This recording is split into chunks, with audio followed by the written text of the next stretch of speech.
नमस्कार, मैं Rakesh Sharma your mind opener news से आज आपके सामने एक ऐसी बात को लेकर आया हूं जिसका बहुत लोगों को बड़ी बेसब्री से इंतज़ार है। मैं आज आया हूं रोहिणी कोर्ट कॉम्प्लेक्स में।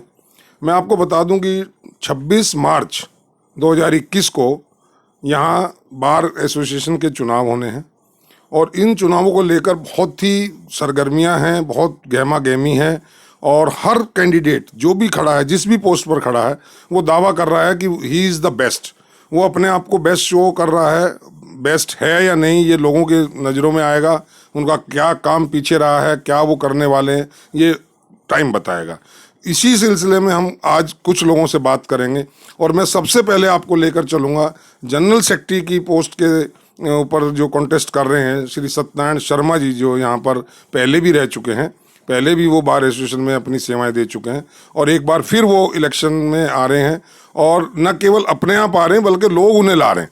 तो हम उनसे सीधे बात में उनके पास आपको लेके चलता हूं और तब आप उनकी बात, उनकी ज़बानी सुने कि वो क्या करना चाहते हैं। सत्यनारायण जी, आपका बहुत बहुत स्वागत है हमारे चैनल में। और मैं सीधा आपसे एक सवाल करना चाहता हूं कि आप इस चुनाव में बड़े ज़ोर शोर से अपनी कार्रवाई कर रहे हैं।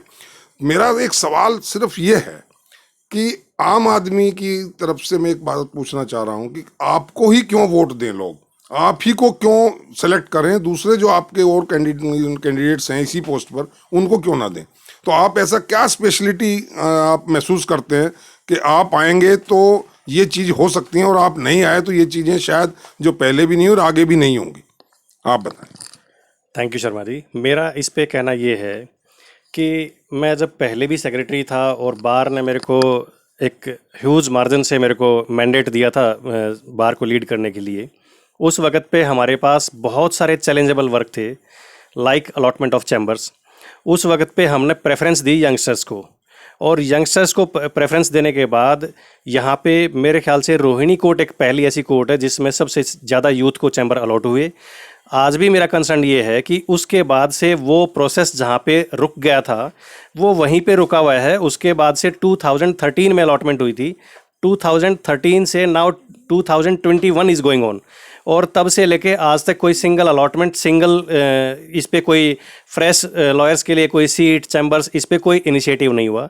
मेरा इस पे ये कहना है कि अगर मेरे को दोबारा से मौका मिलेगा तो जितना भी यंगस्टर भी है और सीनियर्स भी हैं उन सबको, जो भी चैम्बर्स अभी तक हेल्ड अप हैं, उनको भी अलॉट किया जाएगा और सीट्स का भी अरेंजमेंट किया जाएगा। क्योंकि लॉयर्स की सबसे बड़ी प्रॉब्लम ये है कि बहुत सारे लॉयर्स को अभी तक बैठने की जगह ही नहीं है।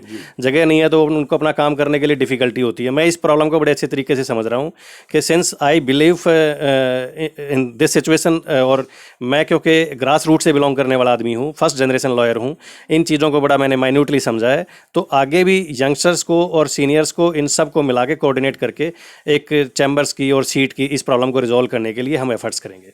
आपका जो मैनिफेस्टो है उसमें मेन एक दो पॉइंट आप बताएंगे, क्या आपका एजेंडा रहेगा जैसे ही आप जीत कर आएंगे, तो आप क्या सबसे पहले काम करना चाहेंगे? आज की डेट में जैसे आप सबको पता है कि ये इलेक्शन प्रोसेस कोरोना की वजह से बीच में रुक गया था, हाई कोर्ट की रेस्ट्रिक्शन की वजह से। उसके बाद जब से वो रेस्ट्रिक्शन हटी हैं और लॉकडाउन खुलने के बाद से लेके, इवन मैं लॉकडाउन में भी मैं एक्टिव था मेंबर्स के वेलफेयर को लेके, मेंबर्स की प्रॉब्लम को लेके, और ऐसे मैंने बहुत सारे एफर्ट्स सिर्फ कहने के लिए नहीं, प्रैक्टिकली मैंने किए भी हैं। अगर सबसे पहले कोई इनिशिएटिव अराइज हुआ मेंबर्स की फाइनेंशियली हेल्प करने का, वो सबसे पहले मैंने ही रेज़ किया। मैंने ही चेयरमैन बार काउंसिल को और chairman bar council of India को भी लेटर लिखा जिसके ऊपर बार काउंसिल ने एक्ट अपॉन किया और बहुत सारे हमारे मेंबर्स की फाइनेंशियल हेल्प की। उसके बाद रोहिणी कोर्ट ने भी उस पर इनिशिएटिव लिया और रोहिणी कोर्ट बार एसोसिएशन ने भी बहुत सारे मेंबर्स की फाइनेंशियल हेल्प की। इसके अलावा जैसे अब मान लिया जिस बिल्डिंग में मैं बैठा हुआ हूँ, यहाँ पे लॉयर्स की सबसे बड़ी प्रॉब्लम है इंटरनेट कनेक्टिविटी को लेके। उसके ऊपर भी मैंने हाई कोर्ट में एक पीआईएल फाइल की थी जिसको चीफ जस्टिस ने भी बड़ा अप्रिशिएट किया था, लेकिन उसमें कुछ टेक्निकल वजह से वो अभी तक मामला अटका हुआ है।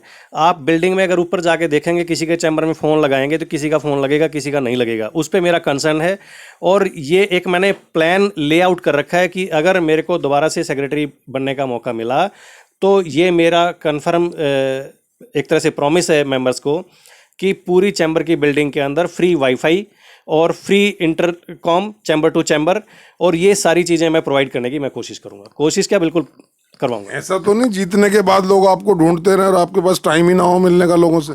ये इसके लिए मेरा जवाब ये है कि मेरे को पहले लोगों ने एक चांस दे के देख रखा है। मैंने उस वक्त पे भी जितनी भी प्रॉब्लम्स थी उनको फेस टू फेस मैंने सॉल्व करने की कोशिश करी है। मैं कभी कभी किसी प्रॉब्लम से भागने में बिलीव नहीं करता। अगर कोई प्रॉब्लम है तो उसको सामने खड़े होकर सॉल्व करने में बिलीव करता हूँ। एक बात मैं और भी कहना चाहूँगा, आज की डेट में शर्मा जी सबसे बड़ी बात ये भी है कि अगर हम बहुत सारे कैंडिडेट से अगर बात करें, क्योंकि मैं बहुत जगह पे इस तरह का डिस्कशन करता हूँ, तो हमारे मेंबर्स के बीच में इस तरह की बातें नहीं होनी चाहिए थी, लेकिन आज की डेट में बहुत सारे लोग कास्ट, क्रीड, रिलीजन, इन सब चीज़ों के ऊपर मतलब ज़्यादा रिलाई कर रहे हैं। बट मेरा बिलीव ये है कि we are only one caste, के वी आर एडवोकेट। हमें सिर्फ इसके ऊपर बात करनी चाहिए।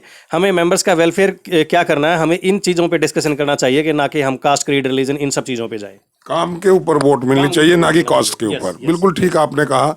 और मैं थोड़ा सा बस एक ये जानना चाहता हूँ कि आपकी नज़र में मेन प्रॉब्लम सीनियर्स की और जूनियर्स की क्या प्रॉब्लम है?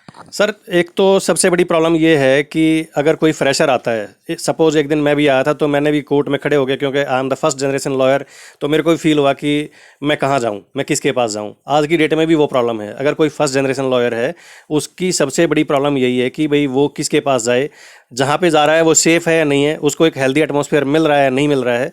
ये बहुत सारी इस तरह की प्रॉब्लम्स हैं फ्रेशर्स के लिए। सीनियर्स के से ये एक्सपेक्टेशन है कि भी सीनियर्स को भी इस चीज़ को थोड़ा सा एक्नॉलेज करना चाहिए कि हम वो भी कभी ना कभी फ्रेशर रहे होंगे, उन्होंने भी प्रॉब्लम्स फेस की होंगी। सास भी कभी बहू थी। सास भी कभी बहू थी। हमें एक दूसरे से कोऑर्डिनेट करके एक दूसरे की प्रॉब्लम्स को समझ के उनको सॉल्व करने पे हमें आगे बढ़ना चाहिए और एक दूसरे को रिस्पेक्ट करें। हम अगर अपने से जूनियर्स को, अपने से फ्रेशर्स को, उनको अगर हम रिस्पेक्ट देंगे तो डेफिनेट वो हमें भी रिस्पेक्ट देंगे। बिल्कुल ठीक, आपने बहुत बढ़िया एक अपना जो व्यू था वो रखा और हम उम्मीद करते हैं कि आप आने वाले चुनाव में बहुत भारी वोटों से जीतेंगे और जो आपके अंदर जो जज्बा है वेलफेयर करने का और जो लोगों के साथ काम करने का, वो जज्बा इसी तरह बना रहे और आपसे हम दोबारा मिलेंगे आपके जीतने के बाद, फिर आपको याद दिलाएंगे आपने कमिटमेंट्स ये किए थे और अब आप क्या कर रहे हैं। इन्हीं शब्दों के साथ thank you Sharma ji, thank you very much. तो देखा आपने, ये थे श्री सत्यनारायण जी जो जनरल सेक्रेटरी का इलेक्शन यहाँ से फाइट कर रहे हैं और मैं समझता हूँ कि जो इनका व्यू है, जो इनका विज़न है, अगर ये विज़न इनका ऐसे ही बना रहा तो एडवोकेट्स का वेलफेयर निश्चित तौर पर होगा। इन्हीं शब्दों के साथ जय हिंद, जय भारत।